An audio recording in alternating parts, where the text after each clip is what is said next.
I'm finally going to get that they've made a video about every generation of MLP badge. It's time to follow up on my other 90s MLP video and finally talk about G2, the Forgotten Generation. I think a short lesson on the history of G2 is in order before I go on to my opinion about it. In the early 90s, G1 sales dropped until the whole toy line was cancelled in 1992 in North America. A few scattered ponies were released in Europe until 1995, but most countries went without MLP toys until G2 was released in 1997. When G2 came out, it did something that had never been done before. It changed MLP.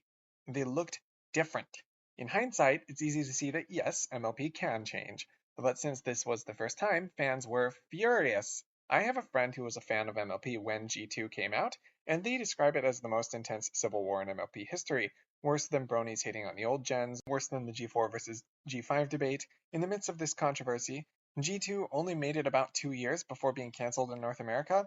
However, it was actually quite popular in Europe, running all the way until 2003 when G3 was launched. As a side note, this is why G3 looks so similar to G1.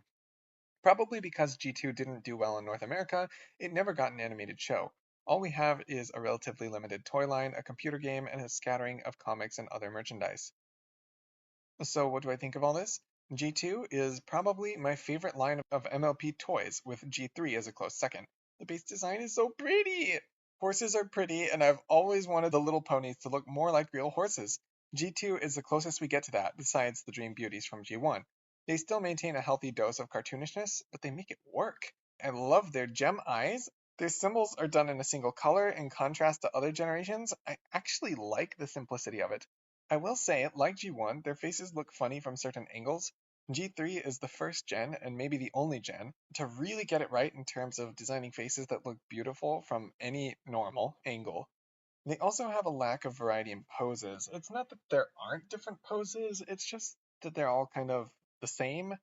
They have a pretty wide variety of accessories though, so that kind of makes up for it.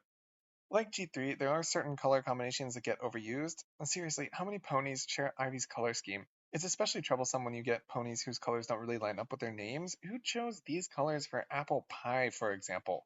Speaking of names, they get a little weird in G2.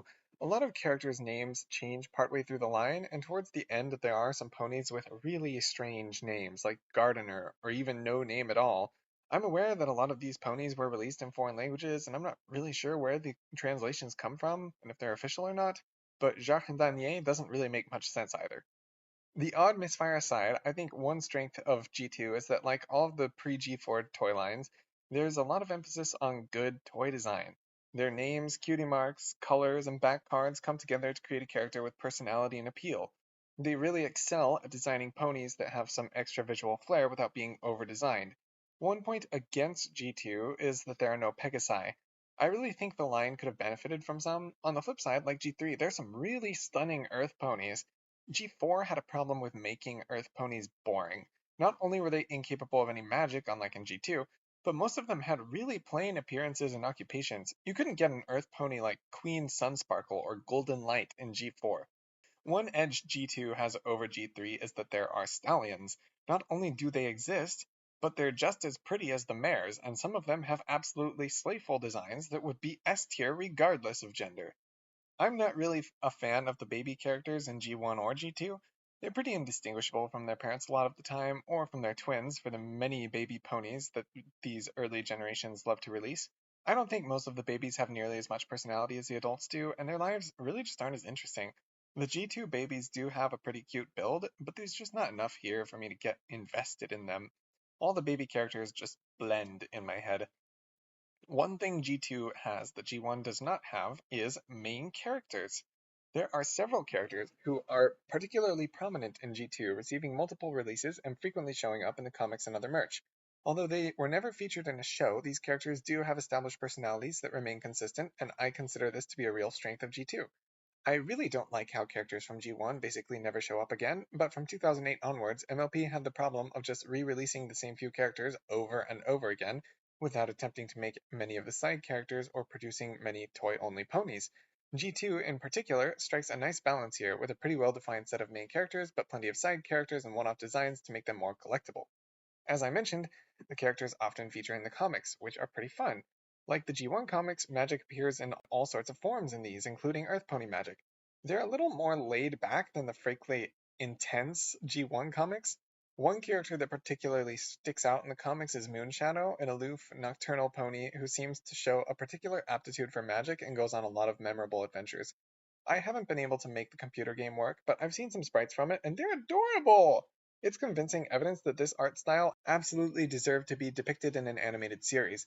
One thing that's strange about this game is that it's more of a pet simulator where you're taking care of your pony. I would have much preferred that you could just play as the pony you design and interact with all the other characters of G2 as your OC. As for my personal favorites from this gen, I adore my pretty boy Clever Clover, and I love Moonshadow for her personality in the comics.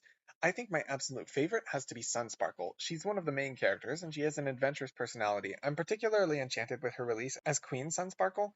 I feel like there's an implication here that she went on some kind of hero's journey and ascended to be some kind of protector of Ponyland, like Twilight did with G4. Fanfic material! So I think that's all I'm going to cover, although there are a few bits of other merch here and there. To recap, G2 is a strong toy line that deserved a show and never got one. Cons include the dull baby characters, a few overused or unfitting color schemes, some strange names, no Pegasi, and repetitive poses. Pros include a solid character design, a good blend of main and side characters, lovely stallions, lots of accessories, and my favorite base design for MLP characters yet. It's really hard to compare it to other gens without an animated show, but for me, it's number one when it comes to toys. Peace out. Every pony come and move the pony snoot.